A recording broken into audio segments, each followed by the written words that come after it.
it's Alice, and today we're gonna do a book haul. These are books that I've accumulated over the past couple of months, and I feel like we have a big enough stack to do like a solid haul, so that's what we're gonna do. We've got loads of different stuff, so we're just gonna go through it, and I think we're gonna start with the fiction. First up here, we've got a book I am very excited about. It's Hellbent by Leigh Bardugo, which is a sequel to Ninth House, which was one of my favorite reads last year, and I cannot wait to get into this, but I also kind of don't want to read it right away.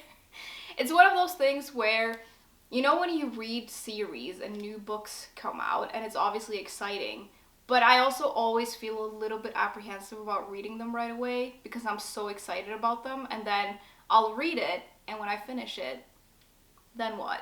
I actually don't know how many books are gonna be in this series. I guess I just assumed that there's gonna be more. Maybe it's just a duology, but I don't really think so. Ninth House came out in 2019 though, so it's taken 4 years to get this book. And if this is the rate that we're going at, it's gonna be a while until we get like the next one. Anyways, if you don't know, very quickly, this is an urban fantasy paranormal series where we follow this woman who goes to Yale, and she is in charge of monitoring the school's secret societies, of which there are many. And the previous book ended on quite the cliffhanger, so I'm assuming this follows up from that, and we're trying to solve that whole debacle, which I think is going to be very exciting. I also, of course, just have to mention, I love this edition. There's something disturbing about this cover, but I absolutely love it, and I feel like it matches the first cover quite well. It's a little bit different, but similar also, and the feel of it is amazing. It's like embossed, and it's slightly shiny, this book, and the end papers are fantastic. And I'm assuming there's also going to be a map in here. Yeah, it's the same map that was in the first book, and oh, I really like this edition. These end papers are kind of the same. I do kind of want to get a hardcover edition of Ninth House now though. I had it on my wish list for Christmas and then I didn't get it, so maybe I should just buy myself a copy, because my copy of Ninth House is like this big. It's very small for some reason, but that's the one I got, and this is much bigger. And I do love this series enough that I kind of want like matching editions. Secondly, I got a book that I've just been seeing a lot, and I just went and got it because I want to try it out. It's Legends and Lattes by Travis Baldree.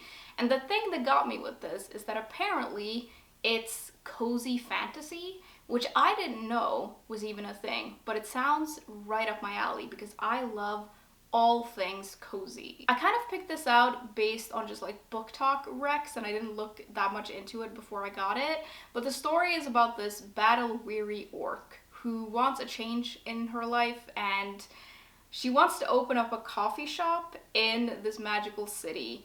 But in this magical city, or in the magical world, I don't really know, in this place, no one knows what coffee is, so she's like trying to open up a coffee shop and like bring coffee to the people, I guess.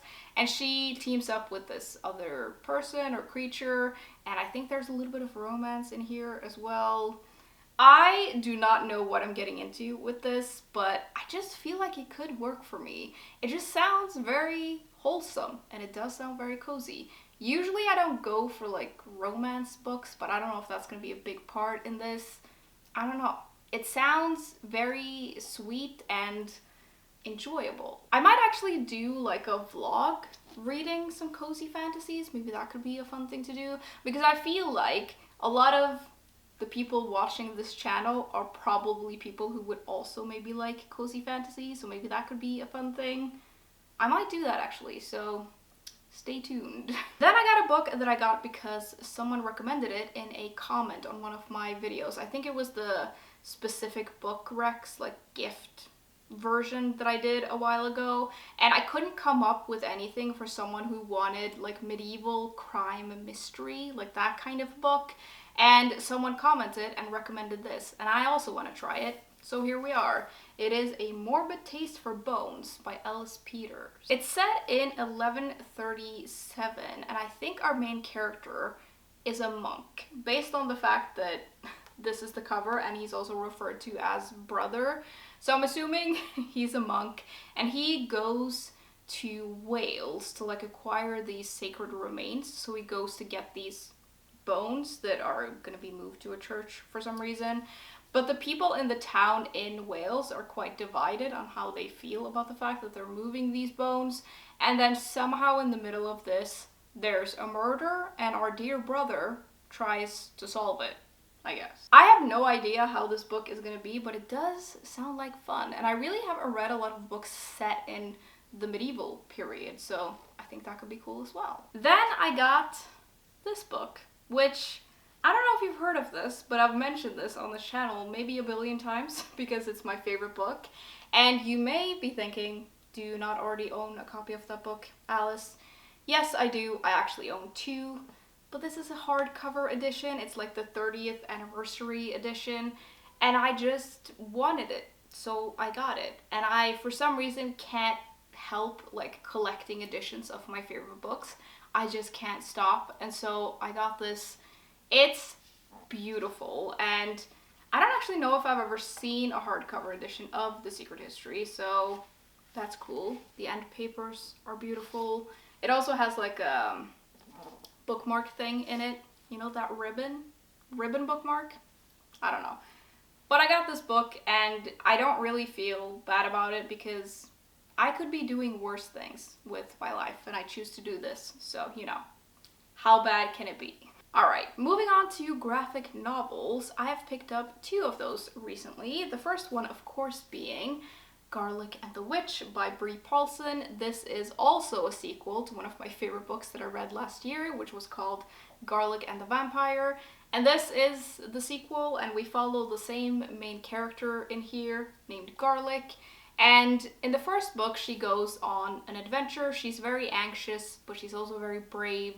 And she goes on this adventure, and I think she also goes on an adventure in this, although I don't really know what kind of adventure. I think it has something to do with the witch that created her. And I think the vampire she meets in the first book is also in this one. And I just think these books are adorable. I could literally read like 50 of these books with just Garlic going on adventure. The art in here is obviously very similar to the first book because it's in the same series. The colors are very autumnal, and one of my favorite things about the first book is that I feel like whoever, like, I guess Brie Paulson both illustrates and writes these books, the way she draws people's faces, like the creatures' faces, is just so good.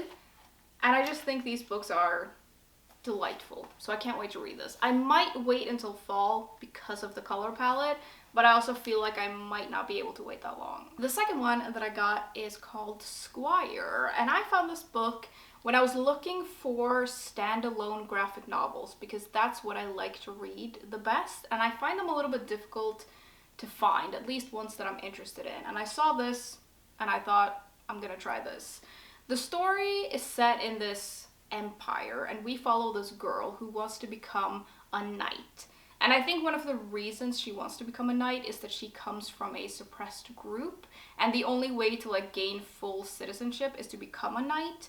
And then this empire is like once again on the brink of war. Apparently there's been war there quite a lot, and it's heading that way again, and that means that she can finally enlist and try to become a knight. We follow her through this ordeal, which turned out to be not quite what she had imagined, and it just sounds very good. It is a little bit of a longer book, which I like, because based on what the story sounds like, I think it requires a little bit of length, and I think the art in here looks really good. I like the color palette. It seems to change a little bit throughout the book, and I'm just very excited to read this. I feel like I just want to get back into reading graphic novels, but like I mentioned, I find them a little bit difficult to, like, I find it difficult to find ones that I want to read, and I don't want to read like a series necessarily. So I'm excited to try this out. I think it's gonna hit me like right in the heart. I feel like this might break my heart, but I'm looking forward to it. Then we've got a little classics section where I have these three books. I've been eyeing these for a while and I finally just caved and got some. These are in the little cloth-bound classic editions and I just think they're so pretty. So I just finally had to get some. I picked out these three based on the authors really, and I didn't look into the stories that much. The first one I got is Street Haunting by Virginia Woolf, which I got just because I like Virginia Woolf and I really like her writing style. And I've been wanting to read more from her, and this appears to have like quite a lot of essays in it, like maybe 9 or 10. And I feel like that's perfect for me because Virginia Woolf writes in stream of consciousness and I probably prefer that in like shorter pieces. Sometimes it can be a little bit too much, but I also really like reading it. So I feel like this is going to be great. And I don't actually think I've read any of the essays in here. The second one I got is The Lottery by Shirley Jackson, which I got mostly because I know this is a very famous short story or a novella. I don't know, one of those, and I really want to read it, and I saw this pretty edition and I felt like it was fate. I really don't know a lot about what this story is about, but I'm pretty sure it's about this lottery in a small town and like no one really wants to win the lottery and it seems to be a little bit sinister. The last one of these I got is The Mask of the Red Death by Edgar Allan Poe, which I got mostly just because I really like Edgar Allan Poe and I have read most of his short stories, but it was like when I was in my teens, so it's been over 10 years, and I really want to reread them. One of the ones I have read, like reread as an adult, is The Telltale Heart, which is my favorite, and I really like it still. It's also in here, alongside The Fall of the House of Usher, and The Mask of the Red Death, obviously, and a bunch of other ones that I don't remember anything from, but it would be fun to like just reread. I feel like reading this little book when fall arrives would be great. I know it's January, but I'm looking forward to fall already because I'm me and I wish it was fall all year. I think these editions are really lovely though, and it's taking a lot out of me to not just go get all of them because there are so many beautiful ones, and there are actually quite a lot more that I would like to read, so I really want to get all of them, but I'm gonna begin with these three and try to like keep myself from just getting everyone. But I do think these are beautiful, just like the big cloth-bound classics. The design of these books and like the feel of them, and especially with these, I love how small they are, so they would like fit in my bag perfectly. There's just something about them that just, oh, it just gets me. Last but not least, we have some nonfiction, of which I have 2 books. The first one is a space book that I'm very excited about. It's A Brief History of Black Holes by Dr. Becky, who I actually follow here on YouTube. She has a YouTube channel where she talks about space. She's an astrophysicist, and I really like how she shares her knowledge and how she like talks about space and explains it. And because of that, I just thought it could be fun to read this book. I do have a little bit of an issue with black holes, which is a very one-sided conflict, but I just don't like the thought of them and it freaks me out. But like a lot of things that freak me out, the antidote to it is usually learning more about it because I am a nerd. I just have a lot of anxiety about the universe, and I think reading more about it helps and like having a greater understanding of it. I do feel like this could go both ways though, because I feel like black holes is one of those things we don't actually know that much about.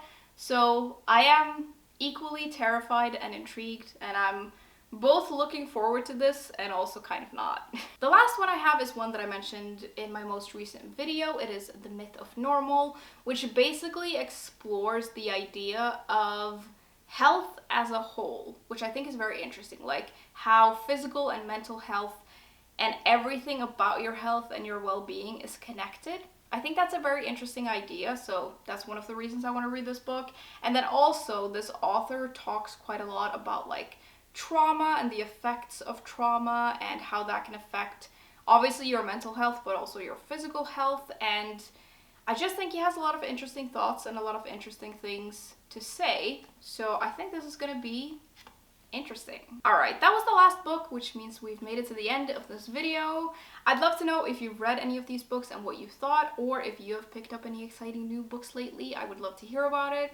As always, thank you very much for hanging out with me today, and I will see you soon. Bye!